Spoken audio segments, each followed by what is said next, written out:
Hello, this is Virgil, Labrador, Editor-in-Chief of Satellite Markets and Research, and we're here at the Work Microwave booth at the NAB 2014 in Las Vegas, Nevada.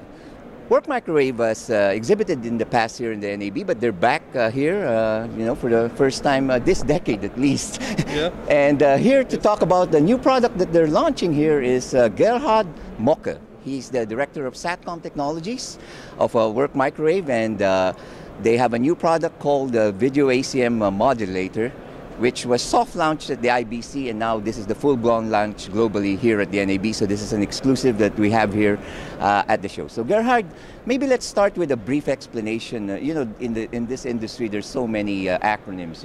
What does ACM stand for? Yeah.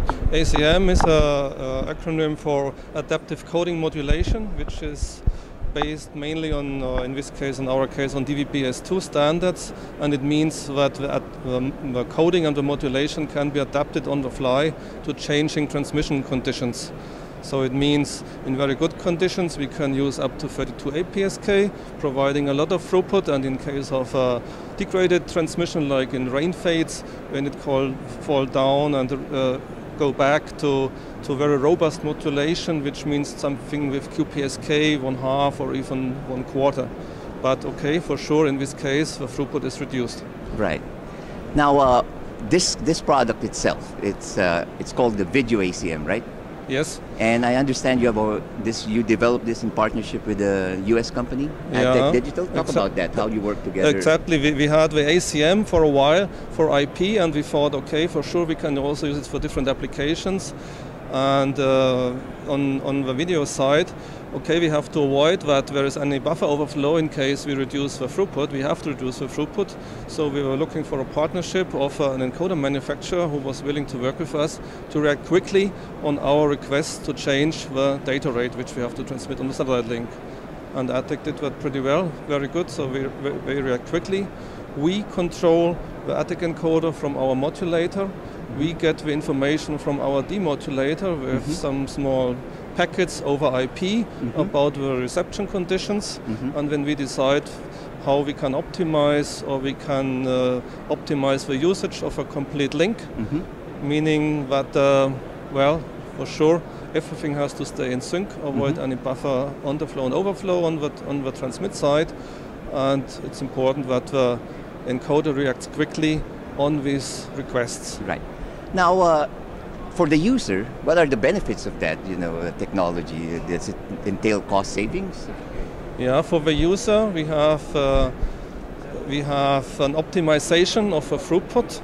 We know that sometimes in SNG business, people do it sometimes already manually. If they see weather conditions are bad, they go to a more robust modulation and so on, and have to reduce the bitrate manually. In this case, this is done completely automatically.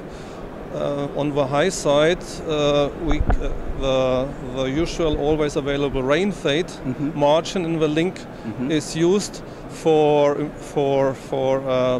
best throughput, for best video quality. It's not unused anymore.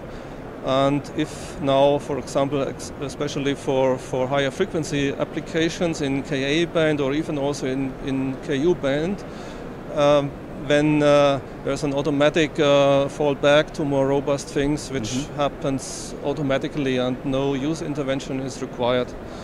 And for sure, on the low side, on the degrade conditions, there need to be made some compromise on the video quality. But the situation, or what is accepted, is very well that it's at least better to have some picture than no picture at all. Right, right. So they save in terms of the cost of the bandwidth that they're utilizing. Yeah. And they save also in terms of OPEX, capital cost, because this is such a flexible thing which you can use for different applications. Yeah, first of all, main savings are on the operational side, because you are allowed to use less bandwidth, meaning less megabits per second for the application. Here in our situation, we have a demonstration running which uses only 3.5 megasymbols, and in good conditions we have 32 APSK, allowing a throughput from the video encoder up to 30 megabits per second.